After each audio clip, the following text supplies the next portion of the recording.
is my very first ASMR video.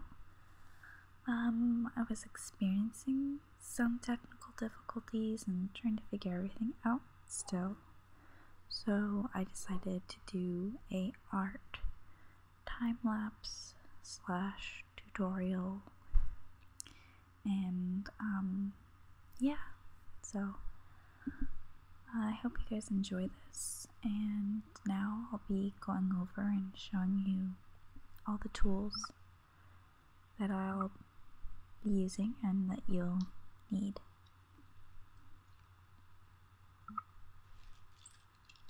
So first of all, you're going to need soft vine charcoal.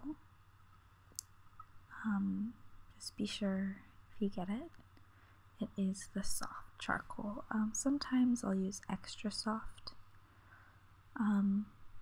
but soft will do just fine. And then next you'll need Conti black and white pencils,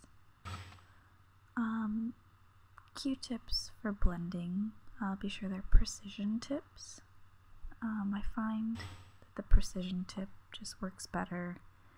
They're more economical and far less expensive than blending stumps, and I just love them. I can go through a million of them and only spend a couple dollars, so that's really awesome. I do like the blending stumps, but they can just be so costly, and you can make them, but still at the end of the day I just go for the Q-tips. So there's a couple other things that you'll need. Woohoo! I'm obviously very excited about this tutorial because I'm an artist. Dancing, yes. But yeah, so you'll also need a piece of toned paper. I'm going to be using a piece of Strathmore toned paper in, I believe it's Gotham Gray. It's a really nice color, it's warm, it's a lighter mid-tone, it's just a really nice color. I would stay on the lighter mid-tone paper instead of the darker, but any kind of toned paper will work. And then next you're going to need a piece of rice paper. I'll explain this, why you'll need it later in the video, and how to make the transfer. Essentially, you'll make a reference photo or find a reference photo, because I work strictly in, not strictly, but mainly realism, photorealism, and you'll just find the shadow shapes within the image, or just find the shapes, make a pretty basic stripped down guideline for yourself with the rice paper. And then it'll look something like this. I'm going to be drawing Buddha today, and yeah, essentially what you'll do is you'll get the shadow shapes, flip over the opposite side of the paper, coat the entire back with dark pencil, preferably an 8B, and then place it on top of the paper and position it, and then trace over everything. And that's basically it. That's how you make the transfer. And so now I'm just gonna go ahead and get ready to start drawing, and I'll go over a lot of different art principles or things that I think, or just my overall view on art. So I hope you enjoy this, and yeah, I hope you learned something. Feel free to comment. I love sharing knowledge, and I love when others share knowledge with me as well. So and I almost forgot one more important thing to this tutorial. Whenever I make art, this part's really important. See, I'm very excited. Can't believe I forgot it. One last thing. See. It's very important to making art. I find it's very conducive to the art process, and that one thing, really important, is music. So be sure to put on a really nice playlist that you enjoy. Nothing too crazy. I find that relaxing music is perfect. Pop is a little too demanding, rock is a little too demanding, so whatever you can find that's just can put your mind into neutral. I listen to a playlist on Spotify called Relax and Unwind. I think I'm going to show you here in a second.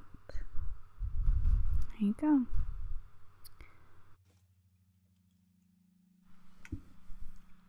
So what I do here is I start with the vine charcoal.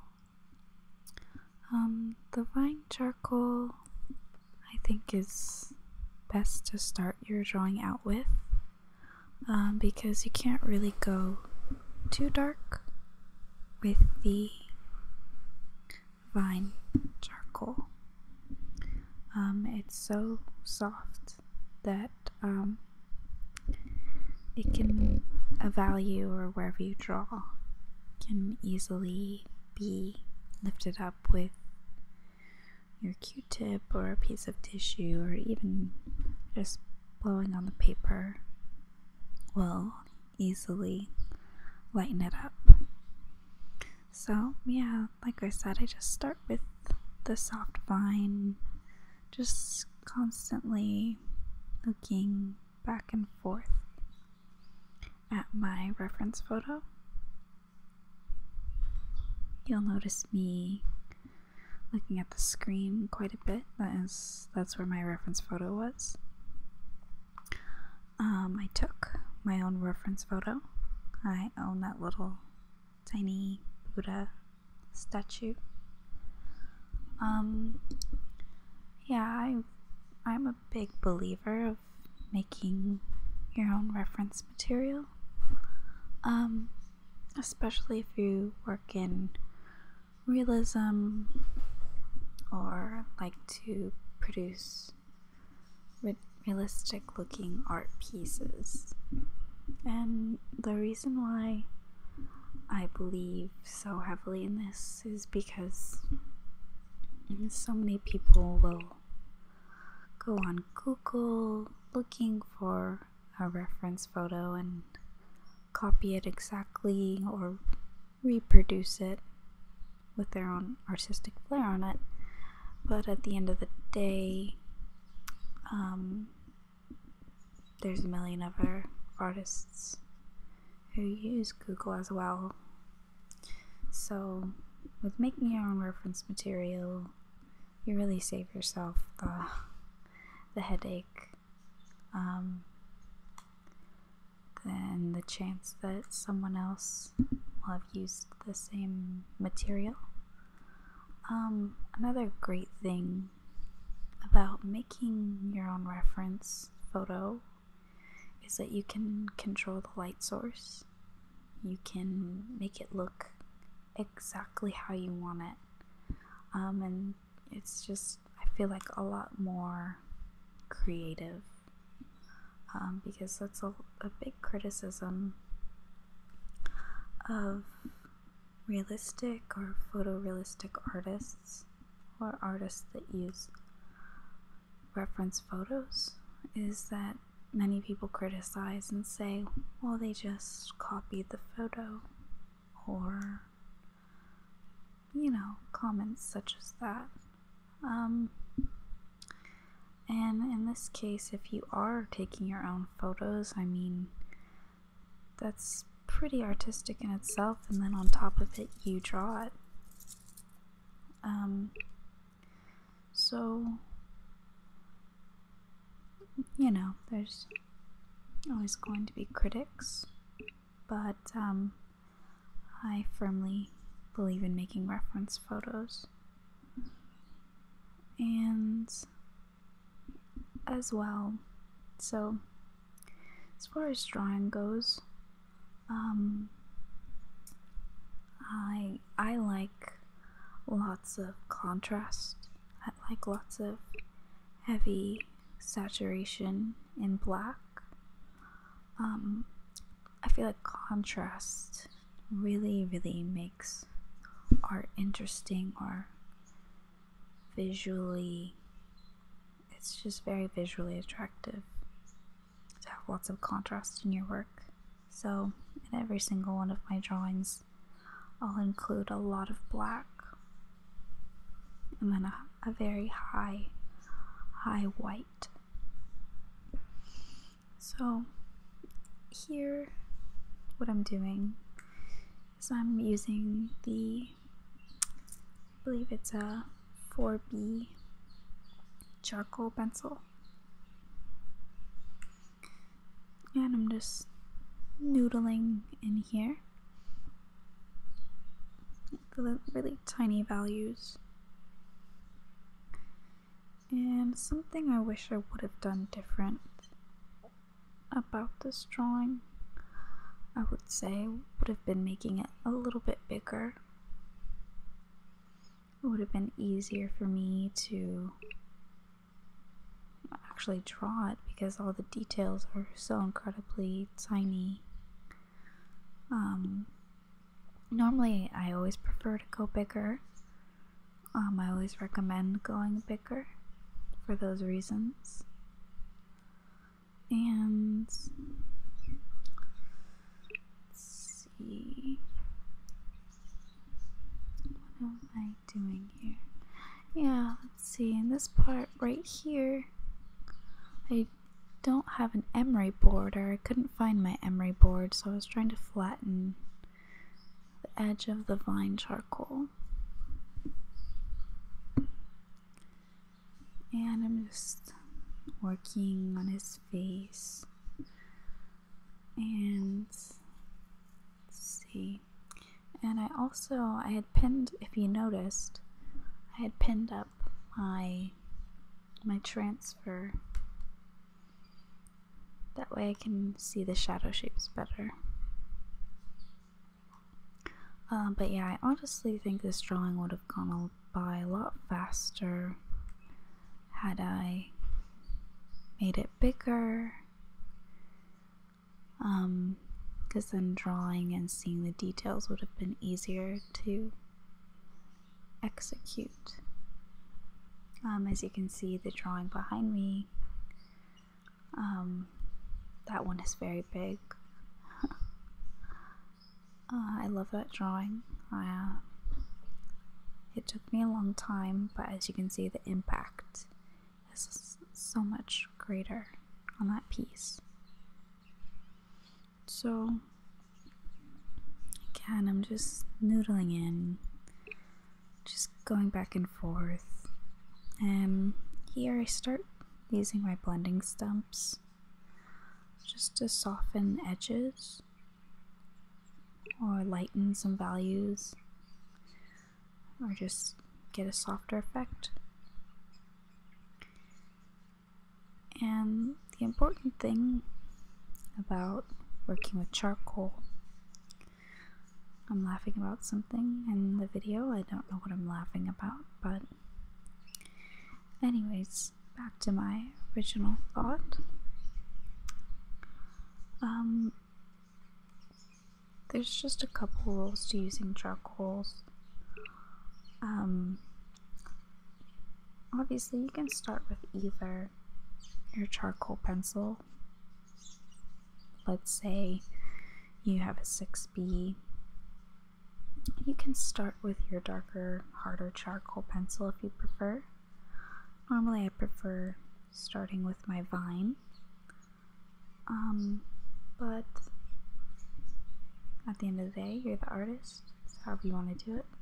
There are a few things that you can't do, as far as you never want to start with the white Conti unless you're using only the Conti pencils. If you're mixing like I am in this video where I'm using both charcoal and the white Conti, you have to start with the charcoal. If you put the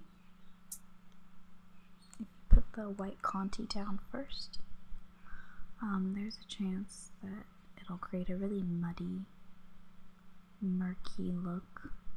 And if you blend any charcoal in with the Conti pencils, it'll just look really muddy and just not very attractive, not the clean, nice look that you're going for. It's really going to muddle the colors together. And you really do want the tone of the paper to be able to breathe through and read as a value. That's partly why I chose my tiny little Buddha statue as my subject matter.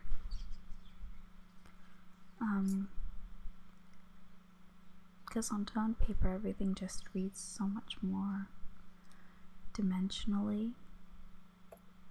Like there's just so much depth to it, and everything just looks very statuesque already.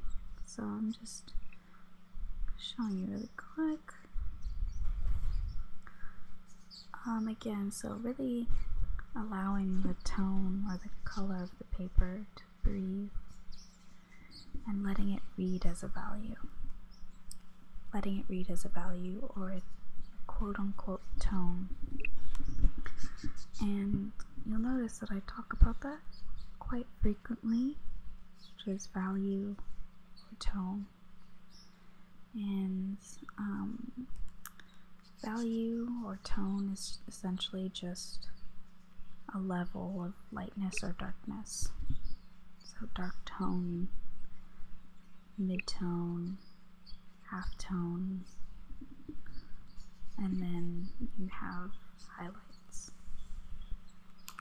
So what makes a really great, again, like I said, what makes a really great piece of artwork, or anything that happens to be very visually attractive, tends to be a piece of art, painting or drawing with a full range of values.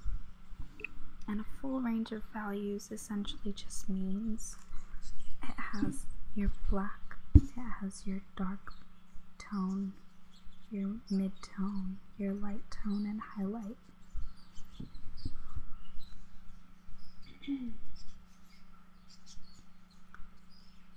So, and I mean, that's what I find makes a nice piece of artwork.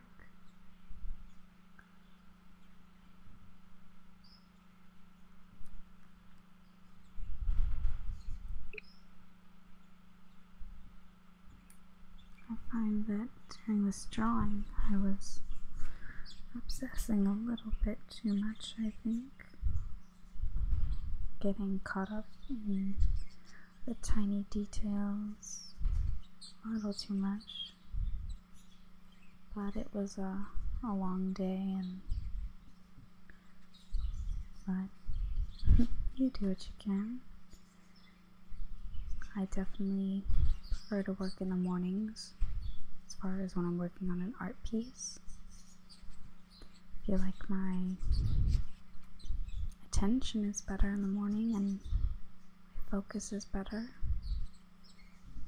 I'm sure, like many of you, but unfortunately, the only time I really have to work on art is in the nighttime. And I always find myself working on artwork in the nighttime, mainly because it's the time that I have by myself, everyone's asleep, and yeah, the world is just very quiet, everyone's asleep. And it's just how it ends up happening. Like I said, I prefer working on art pieces in the morning, but wherever there's time for art, you gotta just take advantage of that time.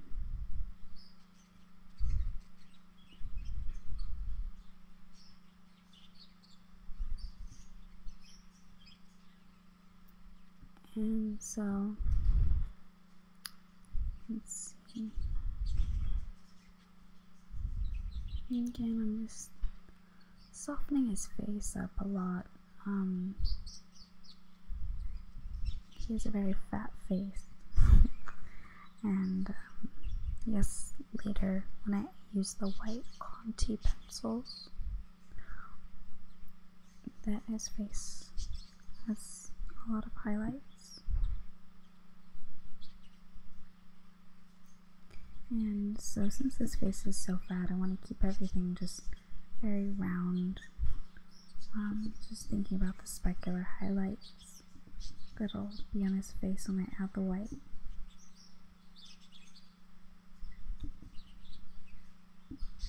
Another big thing about drawing is what am I doing? I'm checking my phone. Most likely Instagram or something. But anyhow, a thing to keep in mind about drawing is value edges. So, what I mean by that, because in realism or photorealism, all you're dealing with are shadow shapes. Everything is just shadow shapes.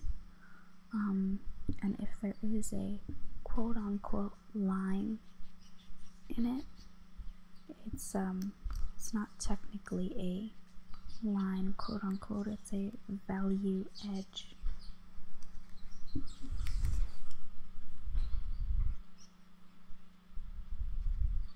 Because as soon as you start drawing lines, quote-unquote,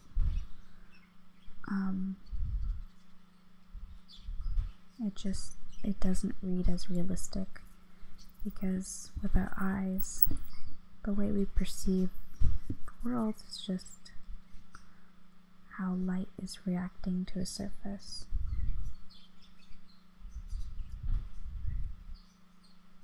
And so that's just something to keep in mind.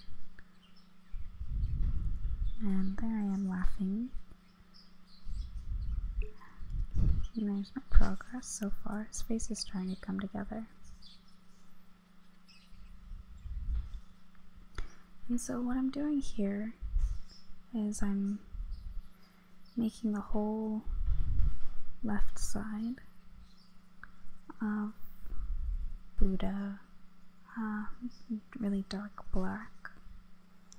And I'm putting it on this side because it's the side with the highlight. This is a drawing trick, I guess you would say.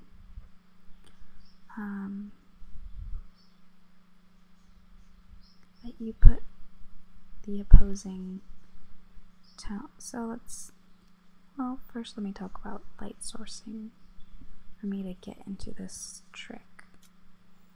The direction that your light source is coming from. So if you have a really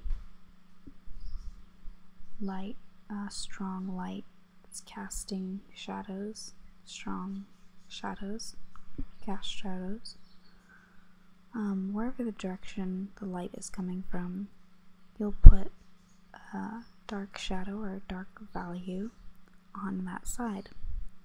Whatever side the shadows are casting on, you'll put it on that side. And so I'm just working with the black right now and throwing in that black side, and already Buddha starts popping forward a little bit more, and he'll pop forward even more later when I add the white to the opposing side.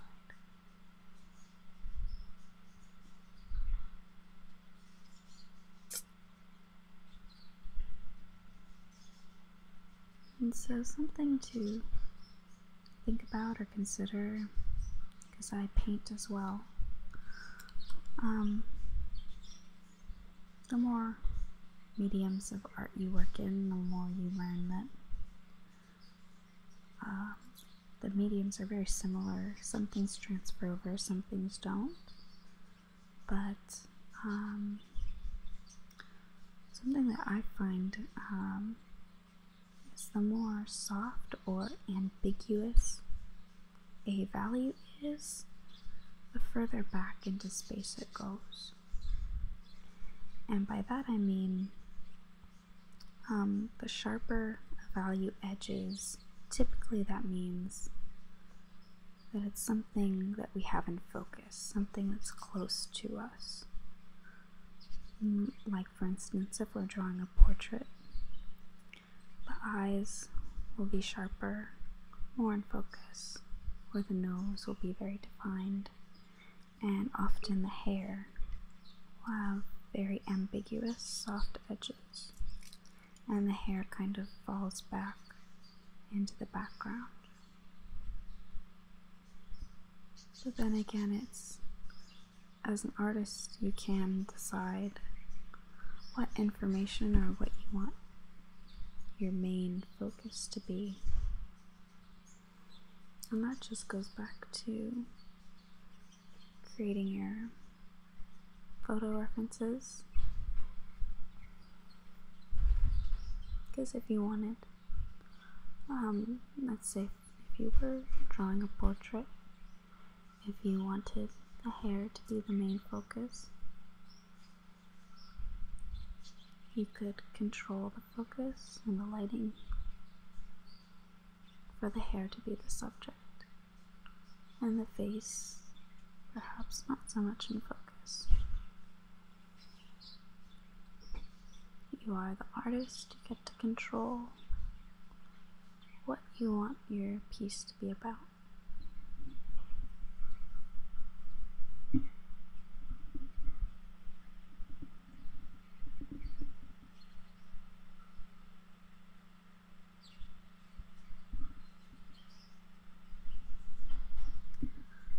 But as I was saying earlier,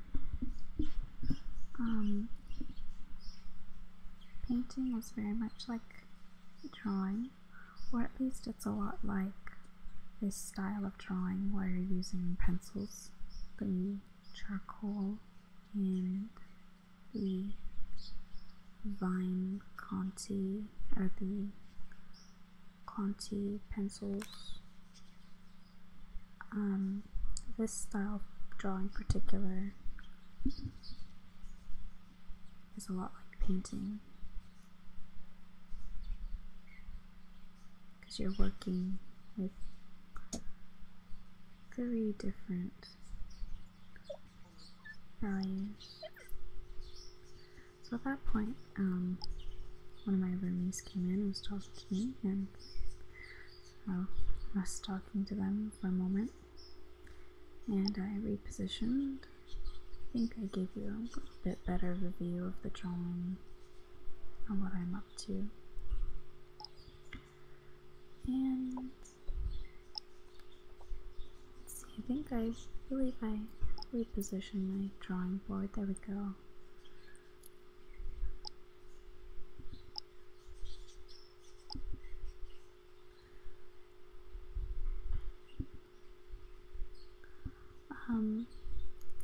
And again, I said earlier that I work mainly in photo references, photorealism, which is true, I definitely do. But I feel to grow the most as an artist, or really become a really great artist, is to study from life the most. And what I mean by that is making still lifes and just drawing it, not using any transfers.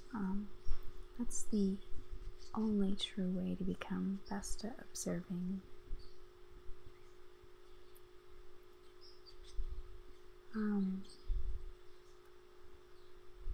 Yeah, it really sharpens your observation skills. You really learn a lot about how light works, color temperature.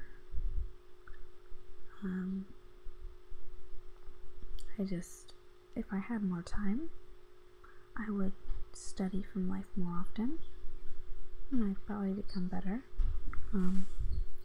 much faster. But it's truly is about dedicating time to your craft, and with life, we all know that can become very difficult.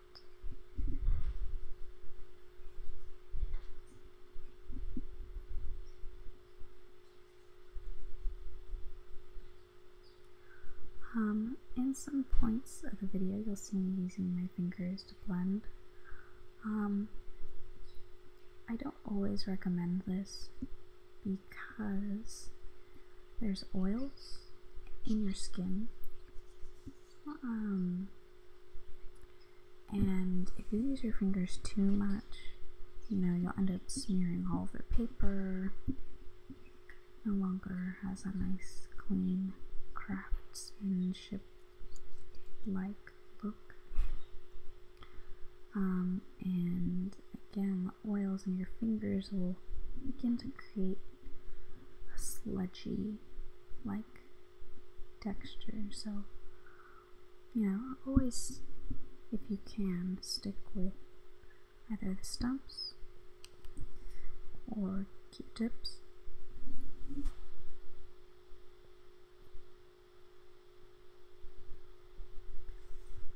And I think at this point I'm getting pretty close to finishing my drawing. I think so.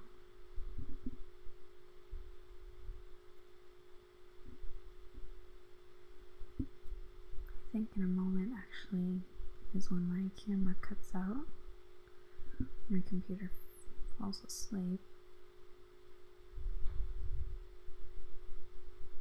But again, I'm just continuing to noodle and obsess over tiny details. It took a lot longer than I should have on this drawing, but drawing is, or making anything creative, just a great place to be for yourself. Oh, yep, computer fell asleep, so that was the progress I made while I was off camera. I obviously pulled out my white pencil, and it really just makes the whole thing pop. It just brings everything forward, so it's amazing the difference. And again, with white, with the Conti, try to be as sparing as possible with it. Really decide where you want the focus to be, where you want the eyes to just look at the most.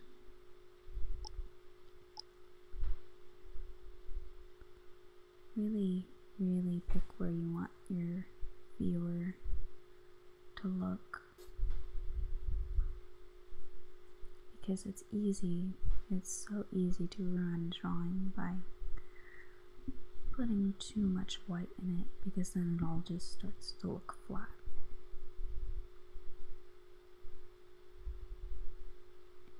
But with the Conti, if it's not blended too much, you can erase it like you would a pencil or charcoal. And so now I'm just about to finish the drawing, call it a night. Just noodling in little spots that I feel like need to be darker. It's very rare that I'll finish drawing in one sitting and be completely satisfied. That's pretty normal for being an artist. This one I decided to just do a half-done drawing. Sometimes I like them with the unfinished look. But I needed to speed up the tutorial and show you somewhat what the final product will look like.